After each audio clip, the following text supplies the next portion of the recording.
السلام علیکم ورحمۃ اللہ وبرکاتہ۔ اللہم صلی علی محمد وعلی آل محمد صلی اللہ علیہ وآلہ وسلم۔ اللہ کریم ہر اس دل کے قریب ہو جاتا ہے جو اس کا نام لے کر بیٹھ جائے۔ درود پاک وہ مبارک کلمات ہیں جنہیں پڑھتے ہی انسان کے آس پاس رحمت کے فرشتے اترنے لگتے ہیں۔ کوئی بیماری ہو، کوئی دکھ ہو، کوئی رکاوٹ، کوئی دل کا بوجھ، کوئی حاجت، اللہ اپنے محبوب صلی اللہ علیہ وسلم کی محبت کے صدقے ہر مشکل کو آسان بنا دیتا ہے۔ ہم میں سے بہت سے لوگ بس یہ سمجھ ہی نہیں پاتے کہ درود پاک صرف ثواب نہیں ہے، یہ وہ کنجی ہے جو ناممکن دروازے بھی کھول دیتی ہے۔ جو پڑھ لے اسے کبھی خالی ہاتھ نہیں لوٹایا جاتا۔ ناظرین، آج میں آپ کو ایک ایسا واقعہ سنانے جا رہی ہوں جو میں نے خود اپنی آنکھوں سے نہیں دیکھا، مگر جس بہن نے مجھے یہ بھیجا، ان کی آواز، ان کا درد، ان کی خوشی، سب کچھ اتنا سچا تھا کہ دل خود بخود نرم ہو گیا۔ انہوں نے مجھے وائس کیا، کہنے لگی کہ میں آپ کے چینل پر روز آتی ہوں، سنتی ہوں اور خاموشی سے سیکھتی بھی ہوں، مگر کبھی خود کو سامنے نہیں لایا۔ میں وہ لوگوں میں سے تھی جو دل میں اپنی پریشانی لے کر بیٹھ جاتی تھی، کسی سے کچھ کہتے نہیں، کسی سے مدد نہیں مانگتے، مگر روتے بہت ہیں، سجدے میں بھی، بستر پر بھی۔ وہ مجھے بتانے لگی کہ ان کی زندگی کا سب سے بڑا مسئلہ ان کے شوہر کی صحت تھی۔ شوہر مسلسل بیمار رہنے لگے تھے، پہلے تو عام تھکن، پھر سانس کا مسئلہ، پھر بلڈ پریشر، پھر کولیسٹرول، اور پھر ایک دن ڈاکٹر نے کہہ دیا کہ ان کے دل کے پٹھے کمزور ہو رہے ہیں۔ وہ کہتی ہیں کہ میرے قدموں تلے زمین نکل گئی، ایک طرف چھوٹے بچے، ایک طرف گھر کے اخراجات، اور ایک طرف شوہر جو دن بدن کمزور ہوتے جا رہے تھے۔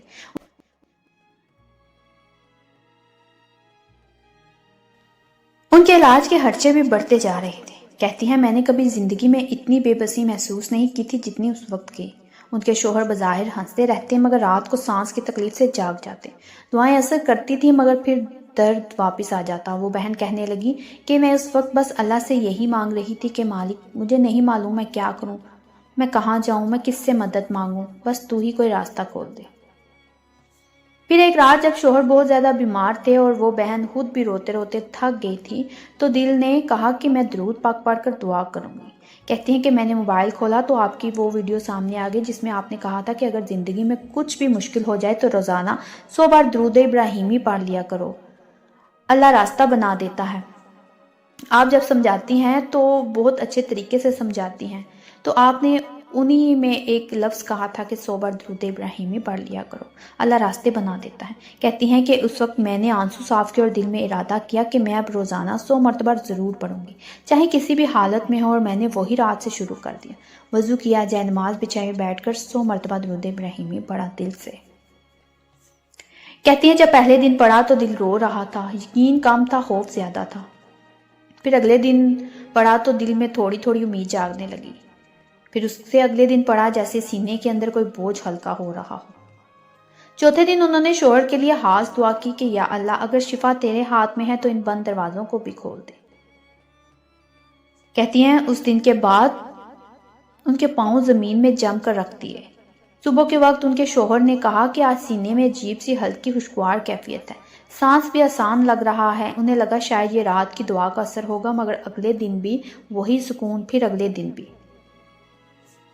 کہتی ہیں میں اندر سے حیران بھی تھی، شکر بھی کر رہی تھی، دل ڈر بھی رہا تھا کہ کہیں دوبارہ تکلیف نہ آ جائے، لیکن میں روزانہ 100 مرتبہ درود پڑھتی، بغیر رکے، بغیر چھوڑے، اور ان کی روح کو ہدیہ بھی کرتی تھی ساتھ ساتھ۔ تقریباً 1 مہینے کے بعد وہ اپنے شوہر کو چیک اپ کے لیے لے گئیں۔ ڈاکٹر نے رپورٹس دیکھی، الٹرا ساؤنڈ کیا، ٹیسٹ کروایا، اور پھر حیرت سے پوچھا کہ آپ لوگ مجھ سے کچھ چھپا رہے ہیں کیا؟ وہ گھبرا گئی، بولی نہیں ڈاکٹر صاحب، ایسا کیا ہوا ہے؟ ڈاکٹر نے کہا کہ آپ کے شوہر کے دل کے پٹھے جو پہلے کمزور تھے وہ اب تقریباً نارمل ہو رہے ہیں، بلڈ پریشر بھی اپنی جگہ آ رہا ہے، کولیسٹرول خود بہت نیچے جا رہا ہے، اور سانس کی تکلیف بھی کم ہو رہی ہے۔ آپ کوئی اور دوائی استعمال کر رہی ہیں؟ کہتی ہیں یہ بہت کم لوگوں میں دیکھنے کو ملتا ہے کہ دل کے کمزور پٹھے اس طرح خود بہتر ہونے لگے۔ کہتی ہیں میں نے ڈاکٹر صاحب سے کہا کہ پہلے تو میں ڈاکٹر کی بات سن کر خاموش رہ گئی۔ میں جانتی تھی کہ دعا کا کمال نہیں تھا، میں جانتی تھی یہ کسی اور طاقت کی نشانی تھی، میں جانتی تھی یہ اس درود پاک کی برکت تھی جو میں روزانہ 100 بار پڑھ رہی تھی، دل سے، یقین سے اور آنسوں کے ساتھ۔ کہتی ہے میں نے ڈاکٹر صاحب سے کہا نہیں، ہم کوئی بھی اور دوا نہیں لے رہے۔ گھر جا کر میں نے سجدے میں شکر ادا کیا اور روتی رہی۔ پھر شوہر نے کہا کہ مجھے نہیں معلوم تم کیا پڑھ رہی تھی، مگر جو بھی تھا اس نے میری زندگی بدل دی، اللہ تمہیں اس کا بہتر بدلہ دے گا۔ اس بہن نے مجھے بتایا کہ وہ آج بھی روزانہ 100 مرتبہ پڑھتی ہیں۔ اب ان کا مقصد صرف شفا نہیں رہا، بلکہ وہ کہتی ہیں کہ درود پاک پڑھنا ان کے دل کی ضرورت بن گیا ہے۔ جب وہ نہیں پڑھتی تو دن ادھورا لگتا ہے، جب پڑھ لیتی ہیں تو دل پر سکینت اتر آتی ہے۔ کہتی ہیں کہ میں آپ کو صرف اس لیے یہ سب بتا رہی ہوں تاکہ لوگ سمجھ جائیں کہ اللہ کوئی بھی مشکل بغیر حکمت کے نہیں دیتا اور اس کے دروازے بند نہیں ہوتے۔ درود پاک پڑھنے والا کبھی مایوس نہیں رہتا۔ اگر آپ بھی کسی بیماری میں ہیں، کسی پریشانی میں ہیں، کسی مسئلے میں ہیں تو روزانہ کم سے کم 100 مرتبہ درود ابراہیمی پڑھ لیں، چاہے چند منٹ لگیں یا چند آنسو۔ یقین کیجئے اللہ وہ بنا دیتا ہے جسے لوگ ناممکن کہتے ہیں۔ درود پاک اسم اعظم کا درجہ رکھتا ہے۔ درود پاک دل کی دوا ہے، بیماری کا علاج ہے، رونے والے کا سہارا ہے اور مشکل میں پھنسی ہوئی زندگی کی کنجی ہے۔ جو محبت سے پڑھے اللہ اسے خالی نہیں لوٹاتا، جو یقین سے پڑھے اس کے لیے ناممکن بھی ممکن ہو جاتا ہے۔ تو ناظرین، اگر آپ کو میرا یہ مشاہدہ، میرے یہ الفاظ دل سے لگے ہوں تو میرے چینل کے ساتھ جڑے رہیے۔ میرے چینل کو سبسکرائب کریں، لائک کریں، شیئر کریں۔ مجھے کمنٹس میں ضرور بتائیے گا کہ کون کون درود پاک پڑھتا ہے۔ ایک نئے مشاہدے کے ساتھ دوبارہ حاضر ہوں گی۔ جزاک اللہ خیر۔